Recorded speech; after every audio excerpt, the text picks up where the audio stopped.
کے انہیں اڑا دیا جائے گا۔ یہ نیکیاں بندے کے کسی کام نہیں آئیں گی۔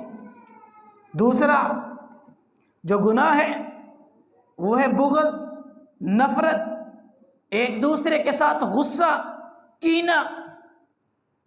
ہمارے دل تو اس سے بھرے ہوئے ہیں، نفرت سے، دوسروں کے ساتھ کدورت سے۔ ہم سوچتے نہیں ہیں ایک مسجد کے نمازی ہیں، ایک امام کے پیچھے نماز پڑھنے والے، ایک صف میں کھڑے ہو کے نماز پڑھنے والے، اکٹھے مسجد میں آنے جانے والے، ہر وقت اکٹھے رہنے والے، حتیٰ کہ ایک گھر میں رہنے والے، ایک کا چہرہ ادھر ہے تو دوسرے کا ادھر ہے، سال ہا سال گزر گئے، ایک دوسرے سے کلام تک بھی نہیں۔ اتنا دل کے اندر بغض، اتنا دل کے اندر غصہ بھرا ہوا ہے، اتنی ایک دوسرے سے نفرت ہے، حتیٰ کہ یہ نفرت بڑھتے بڑھتے یہاں تک بھی پہنچتی ہے، زندگیاں ختم ہو جاتی ہیں۔ یہ نفرتیں ہمارا پیچھا نہیں چھوڑتی، چاہے جتنی حدیثیں سنا لو، آیتیں پڑھ پڑھ کے سنا لو، حدیثیں سنا لو۔ مسلمان کا ایک طرز عمل اور وتیرہ تو یہ ہونا چاہیے تھا، ادھر نبی علیہ السلام کی حدیث آتی، ادھر سر جھک جاتے، مان لیتے، دل صاف ہو جاتے، دلوں کے اندر سے نفرتیں ختم ہو جاتی، نفرتوں کو قرید کے نکال دیتے، دل شیشے کی طرح صاف ہو جانے چاہیے تھے۔ ہمارے ساتھ ایسا نہیں ہے، دل اتنے سخت ہو چکے، دل کی یہ بیماریاں اتنی جڑیں مضبوط کر چکے، ہمارے دل اتنے گندے ہو چکے، جتنی حدیثیں مرضی پڑھتے رہو۔ حتیٰ کہ ایک ایسے بندے کو بھی جانتا ہوں، جب آپس میں بھائی بھائی ناراض ہوئے نا، آپس کے اندر جب صلح کی بات چلی، حدیثیں سنائی گئی، انہوں نے پتہ کیا کہا، ہماری کیفیت یہاں تک پہنچ چکی ہے۔ اس نے کہا مولوی صاحب جتنی مرضی حدیثیں سنا لو، کوئی اثر نہیں ہونے والا، یہ تیرے ساتھ ہوا ہوتا تجھے پتہ چلتا۔ کیا آج ہماری انا نبی کی حدیث سے بڑھ کے ہے؟ کیا آج ہماری عزتیں نبی کی سنت سے بڑھ کے ہے، نبی کے طریقے سے بڑھ کے ہے؟ جب اس قدر آگے بڑھیں گے، دل بیمار ہوں گے، تو پھر ہوگا کیا؟ یہی بیماری ہمارے اعمال کو لے ڈوبے گی۔ کل قیامت کا دن ہوگا، آوازہ آئے گا فَجَعَلْنَاهُ هَبَاءً مَنْثُورًا، تہامہ پہاڑوں جیسی نیکیاں بھی ہوں گی، کام نہیں آئیں گی۔ نبی علیہ السلام نے نہیں فرمایا تھا ایاکم والتباغض، لوگوں یہ غصہ، کینہ، یہ نفرتیں، کدورتیں، اس سے بچ جاؤ اس سے، اپنے آپ کو محفوظ کر لو۔ اگر کسی بات کے اوپر غصہ ہو بھی جائے، غصہ آ بھی جائے، کسی بھائی سے لڑائی جھگڑا ہو بھی جائے، مسلمان ہو اور دل کے اندر نفرتیں پال کے رکھے، نہیں۔ صحابہ کرام کے اوصاف بیان کرتے ہوئے اللہ نے قرآن میں کہا نہیں تھا؟ ایسے ہی نہیں، اللہ نے گھر بیٹھے بیٹھے جنتوں کے ٹکٹ جیبوں میں نہیں ڈال دیے تھے، ان کی بڑی قربانیاں بھی تھیں۔ قرآن نے کیا کہا ہے کہ لوگوں وہ آپس کے اندر بڑے نرم تھے۔ محمد الرسول اللہ والذین معہ اشداء علی الکفار رحماء بینہم، قرآن نے ان کا وصف رحماء بینہم بیان کیا ہے کہ لوگوں جب معاملہ اسلام اور کفر کا ہوتا، پھر وہ ایک لوہے کی دیوار کی طرح مضبوط بن کے کھڑے ہوتے تھے، لیکن رحماء بینہم جب آپس کی بات ہوتی، کبھی اختلاف ہو جاتا، لڑائی جھگڑا ہو جاتا، کسی بات کے اوپر اختلاف ہوتا، رحماء بینہم آپس میں وہ بڑے نرم تھے، آپس کے اندر نرمی کرنے والے، نرم گوشہ دوسرے بھائی کے لیے رکھنے والے۔ لیکن آج ہمارے اندر یہ بات ہی نہیں ہے۔ نبی علیہ السلام نے فرمایا ایاکم التباغض، وہ حدیث صحیح مسلم کی نہیں ہے۔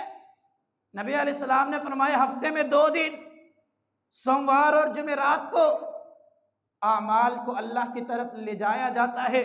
فرشتے سوموار کو آتے ہیں، وہ نامہ اعمال کو تیار کرتے، بندے کا ایک ایک عمل اس کو لکھتے ہیں، وہ نامہ اعمال تیار کر کے پورا ریکارڈ بنا کر کے جمعرات والے دن یہ اوپر آسمانوں پہ جاتے ہیں، اللہ کی طرف یہ اعمال لے کے جاتے ہیں، نئے فرشتے آ جاتے ہیں، یہ جمعرات سے سوموار تک پھر سارا ریکارڈ تیار ہوتا ہے، یہ پھر سوموار کو اللہ کے پاس لے کے جاتے، پھر نئے فرشتے آ جاتے ہیں، اسی طرح یہ سلسلہ چلتا رہتا ہے۔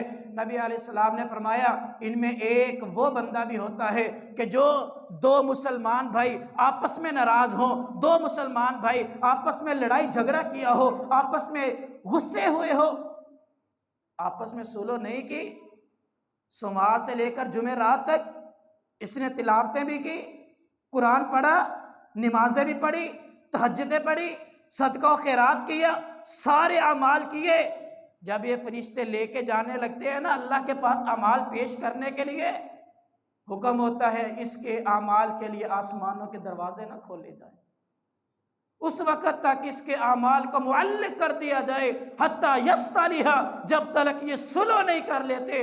اگر سوچے تو صحیح، ایسی حالت کے اندر بندے کو موت آ جائے تو بندہ کس موت مرے گا؟ بندے کے اعمال تو اوپر پہنچ نہیں رہے، بندے کے اعمال تو اللہ کے پاس جا ہی نہیں رہے، سال ہا سال گزر گئے۔ بلکہ بہقی کی ایک روایت ایسی بھی ہے، اللہ کی قسم اگر سینے کے اندر دل ہے اور دل کے اندر تھوڑی سی بھی نرمی باقی ہے، بندے کو جھنجھوڑ کے رکھ دینے والے یہ الفاظ ہیں، بندے کو ہلا کے رکھ دینے والے، وہ جو سالہ سال گزر گئے، بھائیوں سے ناراض ہے، رشتہ داروں سے ناراض ہے، جماعتی ساتھیوں سے ناراض ہے، صلح کرنے کی سوچتے ہی نہیں ہے، انہیں اس حدیث کے الفاظ پہ غور کرنا چاہیے۔ نبی علیہ السلام نے فرمایا اگر 3 دن سے زیادہ یہ ناراضگی بڑھ جائے حرام ہے، اعمال آسمان پہ نہیں چڑھتے، اور اگر یہ ناراضگی بڑھتے بڑھتے 1 سال ہو جائے، 1 سال کا عرصہ گزر گیا، فرمایا یہ ایسے ہی ہے جیسے اس نے اپنے بھائی کا قتل کر دیا۔ کتنی بڑی بات ہے، ہمیں پرواہ ہی نہیں، سوچتے ہی نہیں ہیں کہ جو عمل کر رہے کیا ان کا ہمیں ثمرہ ملنے والا بھی ہے یا نہیں۔ نبی علیہ السلام نے فرمایا کہ لوگوں 1 سال تلک جو اپنے بھائی سے ناراض رہا، ایسے ہی ہے کہ اس نے اپنے بھائی کو اپنے ہاتھوں سے قتل کر دیا۔ قتل کوئی عام سی بات ہے، قرآن کہتا ہے جس نے 1 قتل کیا پوری انسانیت کا قتل ہے۔ قرآن کہتا ہے جس نے جان بوجھ کے قتل کیا یہ جہنم میں جائے گا خالداً مخلدہ، جہنم کے اندر ہمیشہ رہے گا، ہمیشہ جہنم کی دہتی آگ میں یہ جلتا رہے گا۔ لیکن آج ہم ہیں کہ ہماری نفرتیں ختم نہیں ہوتی، ہم ہیں کہ کسی کو معاف کرنے کے لیے تیار ہی نہیں ہوتے، ہم ہیں کہ دلوں کے اندر نرمی کا گوشہ پیدا ہی نہیں ہوتا، ہم ہیں کہ دل یہ نفرتوں سے اتنے گندے ہو چکے جتنی حدیثیں سنا لو ہمیں کوئی پرواہ ہی نہیں ہے۔ سوچے ذرا اگر ایسی حالت میں موت آ گئی تو کیا ہوگا، سوچنا ضرور ہے۔ اور اگر آج تہیہ کر کے اٹھے، اگر ہم سے کوئی ناراض ہے اللہ کے لیے جا کے ان سے معافی مانگ لے، سلام لے لے۔ نبی علیہ السلام نے فرمایا تھا جب لڑائی ہو جائے، جھگڑا ہو جائے اور آپس کے اندر کوئی نفرت پیدا ہو جائے، آپس کے اندر بندہ بول چال چھوڑ دے، ان میں بہترین بندہ وہ ہے جو جا کے سلام کر کے بولنے کی، آپس کے اندر تعلق کو بڑھانے کی ابتدا کر لے، یہ بندہ ان دونوں میں سے بہترین ہے۔ آج کے جمعے کے بعد یہ بات سننے کے بعد جائیں بہترین بن جائیں، بہتر بنے، اپنے ہاتھ کو آگے بڑھائیں۔ اگر وہ نہیں مانتا کم سے کم آپ کا حق تو ادا ہوگا، اگر اگلا نہیں مانتا آپ تو اپنا حق ادا کر دے، سارا وبال اس پہ ہوگا، آپ کے نام اعمال تو کسی کام آ سکیں گے۔ دوسری بیماری یہ ہے نفرت جس کے دل کے اندر آ جائے، یہ ایسی بیماری ہے دل کو گندا کر دیتی ہے اور اس کی وجہ سے انسان کے اعمال برباد ہو جاتے ہیں، کل کے یہ اعمال کسی کام نہیں آئیں گے۔ اور یہی نبی علیہ السلام نے فرمایا وَإِذَا فَسَدَتِ الْجَسَدُ كُلُّهُ، اگر دل گندا ہو گیا پھر سارے کے سارے اعمال برباد ہو جائیں گے۔ جسم پورے کا پورا گندا ہے، اگر صفائی چاہتے ہو تو آؤ دل کو ان بیماریوں سے پاک کر دو۔ تیسری بیماری وہ تکبر ہے، انسان جو تکبر کرے یہ ایسی بیماری ہے جو انسان کے سارے اعمال کو برباد کر دیتی ہے۔ صحیح مسلم کی وہ حدیث ہے، نبی علیہ السلام نے فرمایا من کان فی قلبہ مثقال ذرۃ من کبر، جس بندے کے دل کے اندر 1 رائی کے دانے کے برابر بھی تکبر آ گیا۔ رائی کا دانہ پتہ کیا ہوتا ہے؟ کبھی اندھیرے میں بیٹھے ہوں، کوئی روشنی کی لائٹ اندر آ رہی ہو، اس شعاع کے اندر ہزاروں ذرات اڑتے نظر آئیں گے، یہ ان میں جو چھوٹے چھوٹے ذرات ہیں یہ رائی کا دانہ۔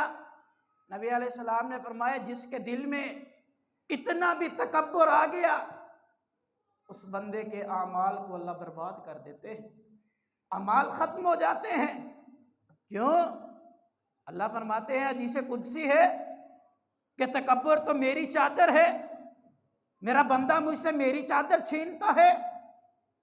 تکبر اللہ کی چادر ہے۔ اور پھر جس کے دل میں یہ تھوڑا سا تکبر آ گیا، تکبر ہے کیا؟ نبی علیہ السلام نے اس حدیث میں تکبر کی تعریف بھی کی ہے۔ فرمایا لوگو، جس کے دل میں رائی کے دانے کے برابر تکبر آ گیا، اعمال برباد، تکبر ہے کیا؟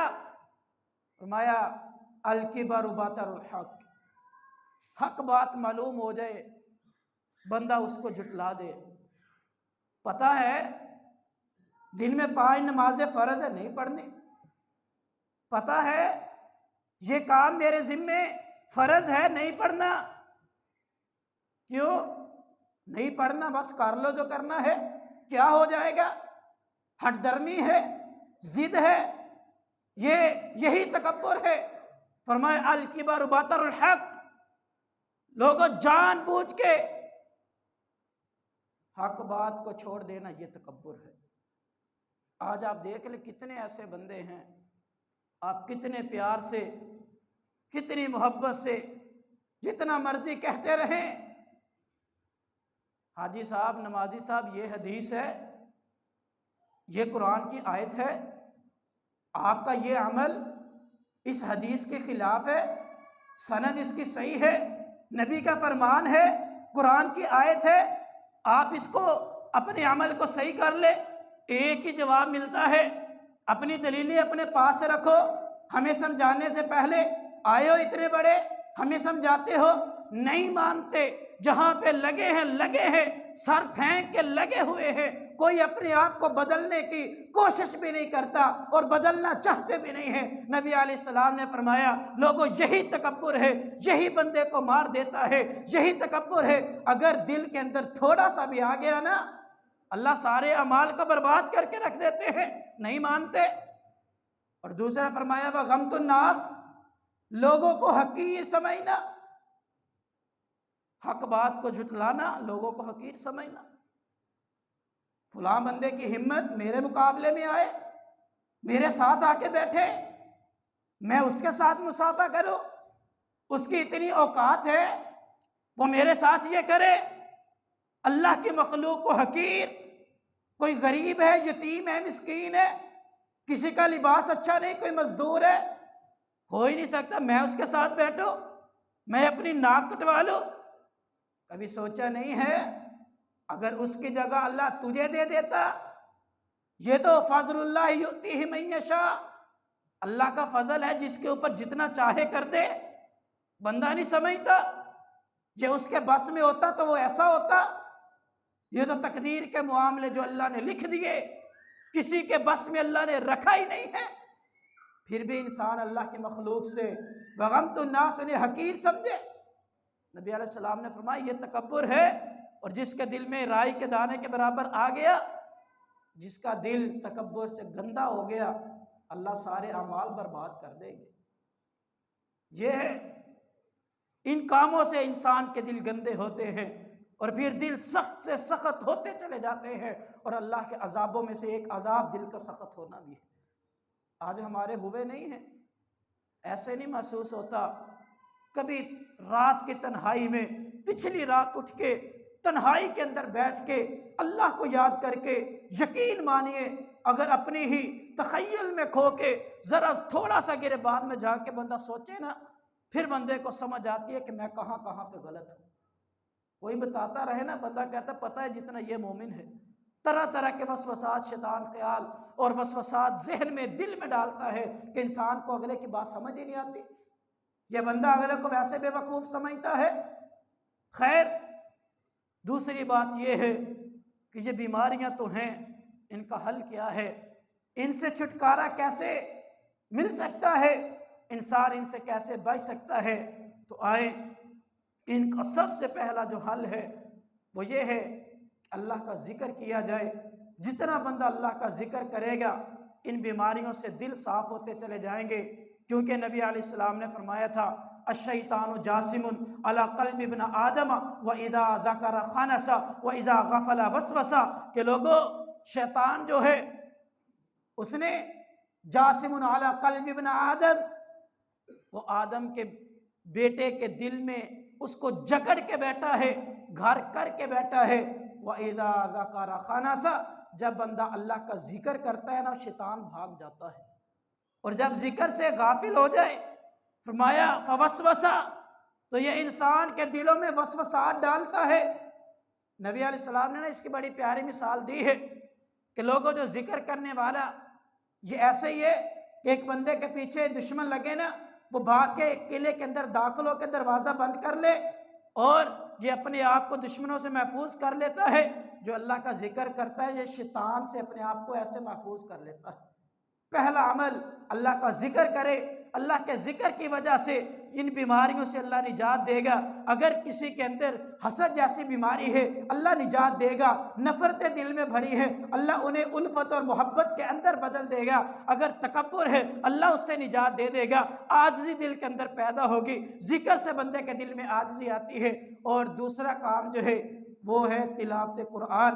اگر بندہ اللہ کے قرآن کی تلاوت کرے، نبی علیہ السلام نے فرمایا ان القلوب تستأصع کما تستع الحدید، لوگوں انسان کے دل کو بھی ایسے زنگ لگ جاتا ہے جیسے لوہے کو پڑے پڑے زنگ لگ جاتا ہے، لوہا زنگ آلود ہو جاتا ہے، ویسے انسان کا دل بھی وہ زنگ آلود ہو جاتا ہے۔ اور نبی علیہ السلام نے فرمایا کہ لوگوں جو لوہے کا زنگ اتارنے کے لیے طرح طرح کے کیمیکل ہے، لیکن انسان کے دل کو جب زنگ لگتا ہے تو وہ اللہ کے قرآن کی تلاوت سے اترتا ہے۔ تو تلاوت کو زیادہ سے زیادہ کیا کرے، کیونکہ تلاوت کرنے والا، قرآن کو پڑھنے والا، تلاوت کرنے والا وہ بندہ ایسے ہی ہے جو دنیا کے اندر قرآن کو پڑھے گا، پڑھائے گا۔ اللہ کے نبی علیہ السلام نے فرمایا یہ بہترین بندہ ہے جو قرآن کو سیکھے سکھائے اور جو قرآن کو اچھے طریقے سے خود پڑھتا رہے۔ قیامت والے دن اللہ تعالیٰ اسے معزز ترین فرشتوں کا ساتھ دے گا۔ یہ قرآن ہے، لیکن آج المیہ یہ ہے کہ ہمارے پاس دنیا کا ہر کام کرنے کو وقت موجود ہے، وقت نہیں ہے تو قرآن کی تلاوت کرنے کے لیے، وقت نہیں ہے تو قرآن کو سیکھنے کے لیے۔ ایک وقت تھا، بڑے افسوس کی بات ہے، ایک وقت ایسا تھا جب فجر کے بعد ہمارے گھروں سے قرآن مجید کی تلاوت کی آوازیں آیا کرتی تھی، پتہ چلتا تھا یہ مسلمانوں کے گھر ہے۔ لیکن آج وہ ماحول ختم ہو چکا۔ آج گئے دیر تک، رات گئے تک لوگوں موبائلوں کے اوپر جاگنا، واٹس ایپ، ٹویٹر اور اسی طرح یہ یوٹیوب، گوگل کے اوپر جاگتے رہنا، پھر نماز بھی نہ پڑھنا، اگر پڑھی ہے نیند کا اتنا غلبہ فوراً جا کے سو جانا، اور پھر یا تو والدین خود بے نماز ہے اور اگر خود نماز پڑھتے اولاد کو نہیں اٹھاتے، نہ خود تلاوت کرتے نہ اولاد کو حکم دیتے ہیں۔ ہمارے گھروں کے اندر یہ مسائل پھر آئے دن یہ آر کا کی شکایتیں ہوتی ہے کہ جنات ہے، یہ ہو گیا وہ ہو گیا۔ اگر آپ چاہتے ہو شیاطین سے جان چھوٹ جائے، جنات کا بسیرا گھر سے ختم ہو جائے، تو آؤ پھر گھروں کے اندر تلاوت قرآن شروع کر دو۔ جب تلاوت کرنا شروع کر دو گے دلوں کے زنگ اتر جائیں گے، دل شفاف ہو جائیں گے، اور اگر دل صاف ہو گے تو پھر نبی علیہ السلام نے فرمایا وَإِذَا صَلُحَتِ الْجَسَدُ كُلُّهُ، تمام معاملات درست ہو جائیں گے۔ اگر دل گندہ رہا تمام معاملات بگڑتے چلے جائیں گے۔ اللہ سے دعا ہے کہ اللہ تعالی ہمیں یہ اعمال کرنے کی توفیق عطا فرمائے۔ وَقُولُوا قَوْلِي هَذَا وَاسْتَغْفِرُ اللَّهَ لِي وَلَكُمْ وَلِسَائِرِ الْمُسْلِمِينَ وَآخِرُ دَعْوَاهُمْ أَنِ الْحَمْدُ لِلَّهِ رَبِّ الْعَالَمِينَ۔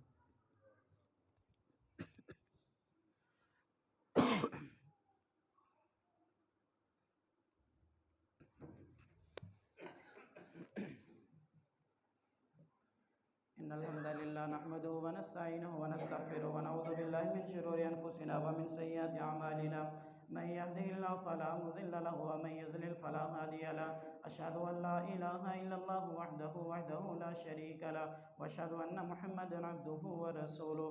اللهم صل على محمد وعلى آل محمد كما صليت على إبراهيم وعلى آل إبراهيم إنك حميد مجيد، اللهم بارك على محمد وعلى آل محمد كما باركت على إبراهيم وعلى آل إبراهيم إنك حميد مجيد۔